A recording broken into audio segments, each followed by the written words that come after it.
Welcome to Laws and DepEd Orders and Memoranda Explained. In this episode, we focus on Strand 1.6, Learner Voice of the Philippine Professional Standards for School Heads, anchored on DepEd Order Number 72, Series of 2009, or the Inclusive Education Policy Framework. This order reinforces every child's right to be heard and to participate meaningfully in their education. It emphasizes inclusive practices where learners, especially those with diverse needs, are given opportunities to express their views, contribute to decision-making, and shape learning experiences that respect their individuality. For school heads, this means ensuring that school programs, policies, and classroom practices actively provide platforms for learner participation, whether through student councils, classroom consultations, or child-friendly feedback mechanisms. By upholding learner voice, we strengthen inclusive schools where respect, equity, and empowerment become everyday realities. Let's take a closer look. When we look at DepEd Order Number 72, S. 2009, the message is clear. Too many children with disabilities are still left behind. Only 2% of the 2.2 million have been reached. As school leaders, this challenges us to raise awareness, advocate strongly for inclusive opportunities, and mobilize parents and communities. That's our 2 of 2.2M reminder. The order also reinforces the right of every child to education, whether in inclusive or regular classrooms. For school heads, that means ensuring no learner is excluded and the right support is always in place. Right for all. Next is Child Find, a proactive step to locate out-of-school children with special needs. This isn't passive. It's about leading campaigns, mapping, and convincing families to enroll their children. Remember the key word: find, assessment. Inclusive practice is not guesswork. It requires continuous identification of each child's strengths and needs. Here, the role of the school head is to organize systematic assessments and partner with SPED centers. In short, assess. Inclusive education offers different program options: self-contained classes, full inclusion in regular classes, or a resource room approach. As school heads, our task is to choose and implement what works best with the resources we have. Think of it as the 3P: class, inclusion, resource. But inclusion doesn't stop at placement. We must also push for curriculum modifications, whether through team teaching, cooperative learning, or consultations with specialists. It's our role to make sure teachers adjust instruction and provide real accommodations. Simply put, modify. Finally, no inclusive program succeeds without parents. Their role is vital, from observing and volunteering to supporting their child's growth. For us, this means building strong partnerships and creating programs that welcome active parent participation. Remember the key word: parent. Inclusive education is not an add-on. It must be part of the school improvement plan. As school heads, we need to make sure inclusive goals are written into our SIP and carried out with teachers, parents, and administrators. Remember the cue: SIP include. The policy also outlines the duties of DepEd officials, with roles clearly spelled out in Enclosure Number 2. For us, this means aligning our work with higher directives and staying faithful to defined responsibilities. Our guide: defined roles. Capacity building is another priority. Division, regional, and central offices provide training, technical assistance, and evaluation. School heads must fully engage in these opportunities, track progress, and submit reports for accountability. Think TME: training, monitoring, evaluation. Finally, the role of the school administrator is central. We are expected to institutionalize SPED programs, integrate inclusive education into SIP and VMV, link with supervisors, serve as catalysts for change, and strengthen PTCA partnerships. That's the 5I: institutionalize, integrate, interlink, inspire, involve. Inclusive education works when regular teachers accept the approach, support the plans, and build good relationships with SPED teachers. As school heads, our role is to provide orientation, mentoring, and regular monitoring so teachers buy in and collaborate. Remember ASR: accept, support, relate. SPED teachers are the specialists.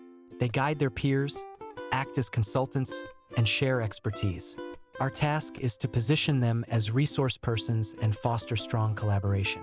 Think GCS: guide, consult, share. Even non-teaching personnel have a part to play. They serve as support arms in program implementation and advocacy. As leaders, we mobilize them so inclusion becomes everyone's responsibility. Our cue is support arm. And of course, we cannot forget the parents. They must attend meetings, take part in planning, and support their children's growth. School heads need to create spaces where parents feel valued and engaged. That's AP: attend, participate. As administrators, our role in inclusive education is comprehensive. We facilitate acceptance of children with special needs, lead trainings, conduct observations and visits, monitor and evaluate programs, advocate for support, define staff roles, and ensure resources and safety. In short, school heads must build an inclusive culture, organize teacher development, mobilize resources, and guarantee safe learning spaces. Think of it as facilitate AIM. Facilitate, assess, conduct, inspect, lead training, advocate, train, evaluate. For regular teachers, the role is equally vital. They work with SPED teams to assess learners, prepare classes for inclusion, collaborate with colleagues, share information with SPED teachers, and review instructional materials. Our job as school heads is to make sure teachers are fully engaged in these responsibilities through guidance, mentoring, and monitoring. The reminder is ACRES: assess, collaborate, review, engage, support. SPED teachers play a guiding role in inclusion. They assist in assessing learners' academic and behavioral development and measure the environment, social, interpersonal, and physical. For us as school heads, this means recognizing them as consultants who guide regular teachers in making the right adjustments. The reminder here is AME: assess, measure environment. Non-teaching personnel also contribute. They support program implementation, check facilities, and prepare instructional materials. School heads must tap their strengths in logistics, safety, and support. That's support, implement, monitor. And finally, we look at parents. They are partners in sustaining inclusion by supporting their child's development and collaborating with school personnel. As leaders, our role is to empower parents as true allies in the learning process. Think SBC: support, progress, collaborate. Now that we've unpacked the key provisions of DepEd Order No. 72, Series of 2009 on inclusive practice, we can see how it emphasizes every child's right to quality education, ensuring access, equity, and support for learners with special needs. For school leaders, this policy translates into concrete responsibilities: integrating inclusive education in the SIP, leading teacher and parent collaboration, and creating safe, supportive, and responsive learning environments. To check your understanding and application of these principles, let's move on to the practice test. Let's dive into it. 1. As stated in DepEd Order No. 72, Series of 2009, which essential program must schools integrate into their School Improvement Plan, SIP, to ensure learners with special needs are served? A Brigada Escuela program. B. Inclusive Education Program. C. Alternative Delivery Modes Program. Or D. Child-Friendly School System. 2. In the context of inclusive education, Child Find primarily refers to A. Monitoring classroom performance of learners with special needs. B. Locating children with special needs who are not in school and enrolling them. C. Adjusting the curriculum to meet diverse learners' needs. Or D. Providing in-service training for teachers handling SPED learners. 3. DepEd Order No. 72, Series of 2009 identifies several components of an inclusive program for children with special needs. Which of the following are part of these components? 1. Assessment. 2. Curriculum modifications. 3. School governance and operations audit. 4. Parental involvement. 1, 2, and 3 only. B. 1, 2, and 4 only. C. 2, 3, and 4 only. Or D. 1, 3, and 4 only. 4. According to the policy, which stakeholders are explicitly tasked to play roles in implementing inclusive education? 1. School administrators. 2. Regular teachers. 3. Parents. 4. Non-teaching personnel. 1, 2, and 3 only. B. 1, 2, 3, and 4. C. 2, 3, and 4 only. Or D. 1 and 2 only. 5. A school head ensures that inclusive education is embedded in the vision and mission, SIP, and PTCA consultations. Which PPSSH strand does this best demonstrate? Strand 1.6 Learner Voice B, Strand 1.2 School Planning and Implementation C, Strand 1.5 Program Design and Implementation D, Strand 2.3 School Facilities and Equipment. 6. You are a school head leading a district orientation on DepEd Order No. 72, Series of 2009, to align with the PPSSH Standard on Building Community Partnerships. Which strategy best reflects the policy's intent? Encouraging SPED teachers to develop curriculum alone without community involvement. B.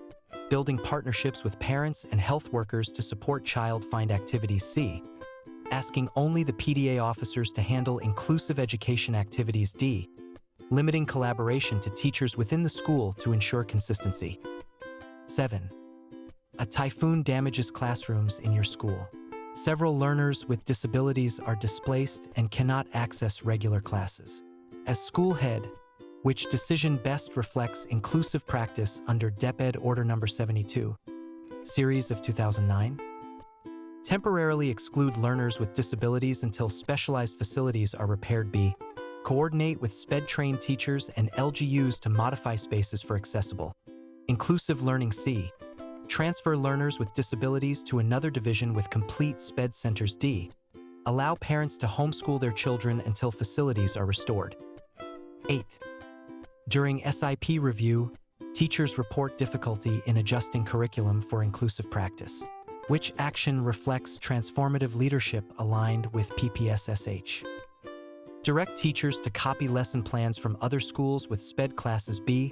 Lead in organizing professional development sessions on curriculum modification and peer mentoring. C. Focus SIP priorities only on infrastructure since curriculum is a teacher-level concern. D. Rely on division supervisors to decide curriculum issues without local school input. 9. In preparation for the Matatag curriculum rollout, your school must strengthen inclusivity. Which approach best applies DepEd Order No. 72, Series of 2009 to an evolving curriculum context? Apply the same standardized curriculum to all learners regardless of ability. B. Ensure flexible curriculum modifications and support systems to meet diverse learner needs. C.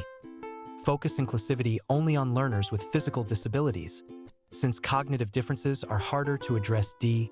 Delay inclusion initiatives until Matatag is fully implemented at national level. List of correct answers. Compare this with your own answers. If you found this video helpful, don't forget to click the like button and subscribe to our channel for more content on school leadership, DepEd policies, and NASH preparation. Hit the notification bell so you never miss an update. We're here to guide you on your journey toward becoming an empowered and impactful school leader. Let's grow together in leadership, service, and excellence.